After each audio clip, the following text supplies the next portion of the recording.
Hello friends, मेरा नाम शालू पाल है। मेरे इस नए channel learn by watch career में आप सभी का स्वागत है। आज हम सीखेंगे सॉफ्ट स्किल्स के बारे में। आजकल सॉफ्ट स्किल्स के मार्केट में बहुत रिक्वायरमेंट है। इवन सारे जो स्टूडेंट्स हैं, जो ग्रेजुएट्स हैं या अंडर ग्रेजुएट्स हैं या वर्किंग प्रोफेशनल्स हैं या जो भी एंटरप्रेन्योर्स बनना चाहते हैं, तो उन सभी के लिए सॉफ्ट स्किल्स सीखना बहुत ज़रूरी हो गया है, क्योंकि आजकल बहुत कंपटीशन बढ़ चुका है। अगर हमें जॉब्स इजीली हासिल करनी है तो हमें सॉफ्ट स्किल्स सीखना बहुत ज़रूरी है, क्योंकि आजकल जो एम्प्लॉयर्स हैं वो ऐसे एम्प्लॉयज़ चाहते हैं जिनमें सारे सॉफ्ट स्किल्स अच्छे से जिन्हें आते हों और वो उनका जो काम है वो और अच्छे से कर सके उनकी कंपनीज के लिए। तो आइए देखते हैं इस वीडियो में आज हम क्या क्या सीखेंगे। सबसे पहले हम सीखेंगे What are soft skills? उसके बाद list of soft skills required for work place. उसके बाद हम सीखेंगे importance of soft skills in the work place. आइए सबसे पहले देखते हैं What are soft skills? जो कोलिन्स इंग्लिश डिक्शनरी है उसने सॉफ्ट स्किल्स को ऐसे एक्सप्लेन किया है कि desirable qualities for certain forms of employment that do not depend on acquired knowledge. They include common sense, the ability to deal with people, and a positive, flexible attitude. तो Collins English dictionary के according soft skills ऐसी qualities हैं जो किसी भी job को अगर आप पाना चाहते हो तो उसके लिए रिक्वायर्ड होती है, जो आपके हार्ड स्किल्स पे डिपेंड नहीं करती। जैसे कि जो आपका टेक्निकल नॉलेज है आपके सब्जेक्ट से रिलेटेड, उससे सॉफ्ट स्किल्स डिपेंड नहीं करती है उस पर। आपको ये जो स्किल्स है ये अलग से सीखनी पड़ती है, जैसा कि अच्छा कॉमन सेंस होना, लोगों से कैसे डील करना है, अपने एटीट्यूड को हम पॉजिटिव और फ्लेक्सिबल कैसे बनाएं, और भी बहुत सारे स्किल्स हैं जो आगे मैं आपको बताऊंगी। अब हम देखते हैं लिस्ट ऑफ सॉफ्ट स्किल्स। देखिए, अकॉर्डिंग टू मी, मतलब मेरे हिसाब से मैंने 20 स्किल्स शॉर्टलिस्ट किए हैं आपको सिखाने के लिए, जो हम आगे के वीडियोस में सीखेंगे वन बाय वन। पहली सॉफ्ट स्किल है कम्युनिकेशन स्किल्स। ये बहुत ही इंपॉर्टेंट सॉफ्ट स्किल्स है, क्योंकि आप लोगों से कैसे डील करते हो या कैसे बातें करते हो, कितने अच्छे तरीके से आपका कम्युनिकेशन है, कितना क्लियर अंडरस्टैंडिंग है, वो आपके अंदर होना बहुत जरूरी है। तो ये है कम्युनिकेशन स्किल्स। सेकंड है पीपल स्किल्स। पीपल स्किल्स यानी कि आप किस तरीके से लोगों के साथ डील करते हो पर्सनल लेवल पे और प्रोफेशनल लेवल पे, कितना आप उनसे रिलेट करते हो, कितना आप दूसरों का सुनते हो या आप उन्हें अपनी बात अच्छी तरह से पहुंचा पाते हो, उसको बोलते हैं पीपल स्किल्स। मतलब अल्टीमेटली आपको पीपल के साथ डील करना है अच्छे तरीके से। थर्ड है इंटरपर्सनल स्किल्स। इंटरपर्सनल स्किल्स यानी कि आप किसी 1-to-1 पर्सन के साथ या ग्रुप में आप किस तरीके से लोगों से इंटरेक्ट करते हो, किस तरीके से आप टीम में काम करते हो, या आप कैसे रिलेशनशिप्स मेंटेन करते हो अपने ऑफिस में या अपने पर्सनल लाइफ में।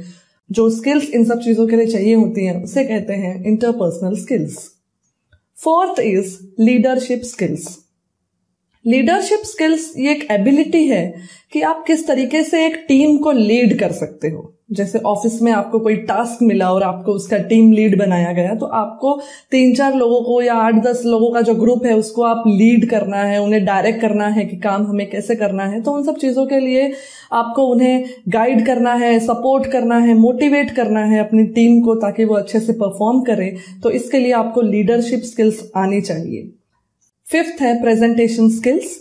प्रेजेंटेशन स्किल्स एक एबिलिटी है कि आप किस तरीके से प्रेजेंटेशन बना सकते हो और सक्सेसफुली डिलीवर कर सकते हो अपने पूरे ऑफिस स्टाफ के सामने या टीम के सामने, उसे प्रेजेंटेशन स्किल्स कहते हैं। सिक्स्थ है पर्सनालिटी डेवलपमेंट। पर्सनालिटी डेवलपमेंट यानी आप अपना जो बिहेवियर है, आपका जो सोचने का तरीका है या आपका जो एटीट्यूड है दूसरों के प्रति, वो आप किस तरीके से सुधार सकते हो जिससे आपको आपके प्रोफेशनल लाइफ में सक्सेस मिले, उसे बोलते हैं personality development.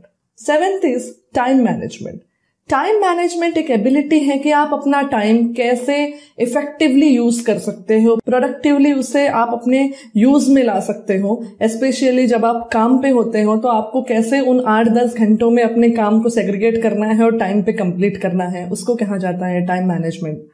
Eighth is stress management. देखिए, स्ट्रेस मैनेजमेंट एक टेक्निक है, ऑल्सो इसे साइकोथेरेपी भी बोला जाता है, जिससे आप अपना स्ट्रेस कंट्रोल कर सकते हो ताकि आपका ब्रेन जो है वो अच्छे से काम करे।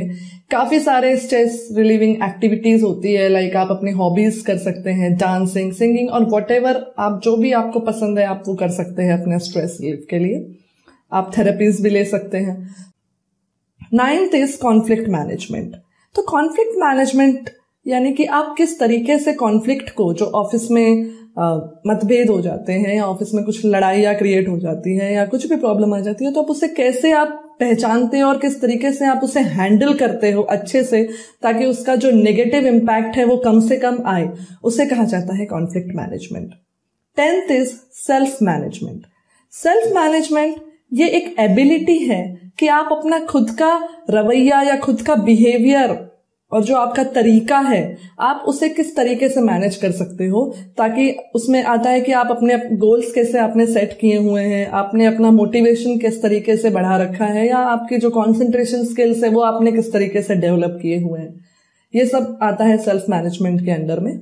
11th है अडेप्टेबिलिटी। अडेप्टेबिलिटी एक क्वालिटी है कि आप किसी भी तरीके के एनवायरमेंट में या कंडीशन में अपने आप को एडजस्ट कर सके। 12th is flexibility.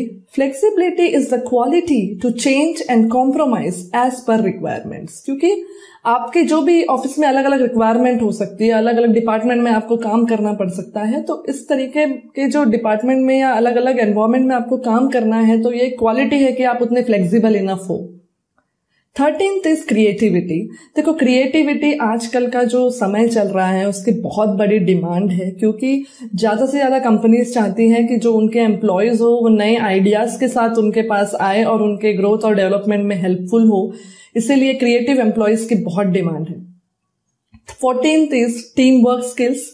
Team work skills यानी कि जो स्किल्स आपको जरूरत पड़ती है, आप टीम में किस तरीके से अच्छे से काम कर सकते हैं, जो स्किल्स है कि जैसे कि कोऑर्डिनेशन अपने टीम मेंबर्स के साथ, उन सबके साथ सपोर्ट, गाइड, इस तरीके से जो रिक्वायरमेंट, जो स्किल्स है वो आप किस तरीके से अच्छी तरीके से परफॉर्म करने के लिए यूज कर सकते हो, वो होती है team work skills. 15th is problem solving skills. देखिए, आप जब प्रोफेशनल लाइफ में जाते हो तो बहुत सारी प्रॉब्लम्स आती हैं प्रोफेशनल लेवल पे, पर्सनल लेवल पे, तो आप उन्हें कितनी अच्छी तरीके से सॉल्व कर सकते हो उसे कहा जाता है प्रॉब्लम सॉल्विंग स्किल्स। क्योंकि देखिए, हर प्रॉब्लम के बहुत सारे सॉल्यूशंस होते हैं, लेकिन जो बेस्ट सॉल्यूशन है उसको सिलेक्ट करने के लिए जो स्किल्स चाहिए होती है वो होती है 16th decision making skills. Like इसमें आपको बेस्ट डिसीजन लेना है, जो भी आपके प्रॉब्लम के सॉल्यूशंस हैं उन सब सॉल्यूशंस को एनालाइज करते हुए बेस्ट डिसीजन लेना है, उसको कहते हैं decision making skills. 17th is interview skills. Interview skills her student को या हर वर्किंग प्रोफेशनल्स को जो जॉब चेंज करना चाहते हैं, कंपनी स्विच करना चाहते हैं, या जो फ्रेशर्स है जॉब ढूंढना चाहते हैं, उन्हें सीखनी चाहिए।